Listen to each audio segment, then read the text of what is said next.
Hello दोस्तों, मैं हूं पूजा और मेरे किचन में आप सभी का बहुत बहुत स्वागत है। और आज हम बनाएंगे बहुत ही सिंपल सी रेसिपी, यानी हम लोगों के यहाँ लगभग उसे हमेशा बनाया जाता है, लेकिन वो साउथ इंडिया की बहुत ही फेमस डिश है लेमन राइस। तो बचे हुए चावल से या ताज़ा चावल से या नॉर्मली ऐसे आप इसको बना करके खा सकते हैं। बहुत ही अच्छी रेसिपी होती है। तो आइए चलते हैं, देखते हैं लेमन राइस की रेसिपी।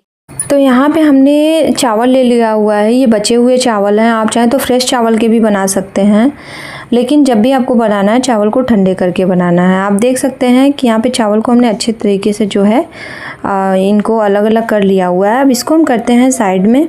आइए देखते हैं इसको कैसे बनाते हैं। यहाँ पे हमने ले लिया हुआ है कुछ चीज़ें, जिसमें कि है राई, जीरा, साथ ही में यहाँ पे हमने ले लिया है दाल चने का, उसी के साथ उड़द का दाल ले लिया है हमने बिना छिलके वाली। यहाँ पे हमने करी पत्ते को थोड़ा थोड़ा काट के लिया हुआ है। यहाँ पे अदरक और मिर्च लिया हुआ है, थोड़ी सी मूंगफली ली हुई है। तो ये सब सारी चीज़ें जो है, मेरे पास मटर भी फ्रिज में पड़ा हुआ था, मैंने देखा नहीं, तो यहाँ पे सफल मटर भी मैंने बाद में इस्तेमाल किया हुआ है। तो यहाँ पे हम इसको बनाएंगे तेल में या फिर आप रिफाइन में बना सकते हैं। तो यहाँ पे हमने तेल डाल लिया हुआ है उतना, जिससे कि हमारा जो है मसाले भी अच्छी तरीके से भून जाए। इसमें कोई मसाला तो नहीं पड़ता है, जो भी चीज़ें ये बेसिक चीज़ें हैं। तो यहाँ पे राई से हमें क्या करना है, तड़का लगा देना है। राई जीरा डाल करके हम तड़का लगा देंगे। उसके बाद जो सारी चीज़ें हमने रखी हुई हैं, यानी दाल, उड़द की दाल, इन सारी चीज़ों को हम तेल में ही डाल करके फ्राई करेंगे तब तक के लिए, जब तक के लिए अच्छे खासे ये सुनहरे नहीं हो जाते। ये रेसिपी वो है जिसमें कि ना प्याज पड़ता है ना लहसुन पड़ता है। दोनों चीज़ें आप इसमें नहीं डाल सकते हैं, लेकिन अगर आपको पसंद है तो आप डाल सकते हैं। तो यहाँ पे हमने जो चने का दाल और साथ ही में उड़द का दाल और उसके साथ साथ यहाँ पे मूंगफली लिया हुआ था, इन तीनों चीज़ों को एक साथ डाल करके हम इनको क्या करेंगे, भून लेंगे। तो यहाँ पे हमें जो है इसको भून करके सुनहरा करना है। कोशिश करिए आप इनको धीमी आंच पे ही भूनने का। तो यहाँ पे हमने भून लिया। अब यहाँ पे जो बचा हुआ है अदरक, लहसुन और अदरक और मिर्च और करी पत्ता, इन तीनों चीज़ों को डाल करके हल्का सा इन्हें हम और भूनेंगे। इसमें करी पत्ता आप अपने मन के हिसाब से डाल सकते हैं। वैसे तो इसमें बहुत ज़्यादा ही जाता है, लेकिन आपको अगर नहीं पसंद थोड़ा कम भी कर सकते हैं। यहाँ पे मेन काम है नींबू का।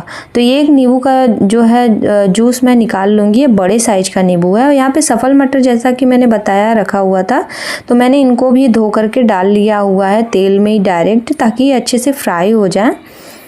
तो आप उबाल करके भी, नमक में आप इनको उबाल करके भी ले सकते हो, लेकिन अभी हमारे पास टाइम है तो हमने इनको थोड़ा सा तेल में ही डाल लिया। अब यहाँ पे लेमन का जो जूस हमने निकाला था, इसमें हमें पानी आधा डाल लेना है। आधा नींबू आधा पानी, यानी पूरा नींबू का रस और उसके बाद आधा पानी। आपके नींबू अगर बड़े छोटे हैं तो आप 1.5 नींबू का इस्तेमाल करें। यहाँ पे मेरे जो है नींबू बड़ा था तो मैंने 1 नींबू लिया हुआ था। तो यहाँ पे हम क्या करेंगे, इनको थोड़ा थोड़ा करके मिलाएंगे। हल्दी थोड़ी सी हमने डाल दी थी सिर्फ कलर के लिए, ये ऑप्शनल है, आप चाहें तो हल्दी डालें या फिर न डालें, लेकिन हल्की सी डाल देंगे तो इसमें एक हल्का येलो सा जो कलर आएगा, बहुत ही प्यारा लगेगा। नींबू का जूस डालने के बाद हमने अच्छे से मिला लिया था। उसके बाद यहाँ पे चावल जो हमारे पहले से ही रेडी थे, यानी पहले से ही जो बचे हुए चावल को हमने रेडी करके रखा था, इनको हम मिला लेंगे। नमक डाल लेंगे स्वाद के हिसाब से। अब इनको हम मिला लेंगे। यहाँ पे हमने इनको अच्छी तरीके से भून लिया है। देखने में ही लग रहा है ना बहुत ज़्यादा टेम्पटिंग। यहाँ पे ढेर सारा हमने जो है हरा धनिया डाल लिया हुआ है। अब इनको अच्छे से मिला सकते हैं। आप चाहें तो हरा धनिया पुदीना दोनों कट करके एक साथ मिला सकते हैं, दोनों का फ्लेवर बहुत ही अच्छा आएगा इसमें। अब यहाँ पे हमारे जो है लेमन राइस बन करके रेडी हो चुके हैं।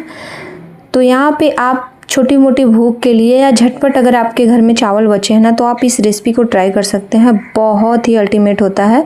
यहाँ पे हमने पापड़ जो है तवे पे सेक करके तैयार किए हुए थे, तो इनको हम तोड़ करके डाल ले रहे हैं। ये मैं अपने जो है मन से डाल रही हूँ। अगर आपको पसंद है तो आप इस तरीके से डाल के खाएं, नहीं तो आप सिंपली इनको खा सकते हैं। ये खुद में ही बेस्ट है। तो यहाँ पे हमारे लेमन राइस बन करके रेडी हो चुके हैं। आप भी खाइए और मुझे कमेंट करके ज़रूर बताइए।